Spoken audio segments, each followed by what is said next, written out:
kaibigan, naligo na ang rero natin. Ayan, binaglower ko na po siya dahil siya ay nalala. Siguro rin, isang magsuhat. Ayan ito. Bait naman po yan. Kaya yan. Hindi ko dito binaglower ang kanyang. Ayan, at matatapos na po kami. Kinukubiran ko nga po pala ang kanyang mukha para hindi maano ang kanyang mata ng init. Para hindi po nagluluha ang kanyang mga mata. Kaya kinubiran ko po ito. Yan, gustong gusto niya po yan. Yung medyo minamasa-masahe ang kanyang ulo. Kaya ayan, habang binublower, minamasa-masahe. Ayan, di ba ang sarap riri?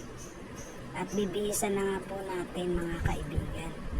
Ayan po, bibihisan na natin si Riri. Para hindi naman po siya nilalamig. Susuklayan muna natin.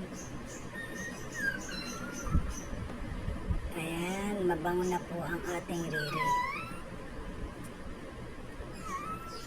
Oy. Ayan na po siya. Suklay-suklay muna. At mamaya po, isang saglit lamang ay ating bibihisan na. Ayan na po, bibihisan natin. Gusto na po niyang tumalon, ayaw magpabihis. Ayan po. O, di po ba? Ang ganda po kasi pag bago ligo na siya at nabihisan natin.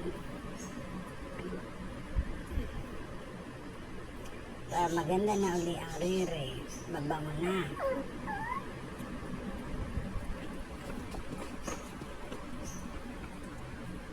Ayan na po. Bis na po siya mga kaibigan. At ayan, ating iharap sa camera. Para siya ay mabango na at malinis na uli. Nakikita niyo po palang kulay na brown sa kanya, hindi po dumi. Yung po ay kulay ng kanyang balay. Ayan na po, bye!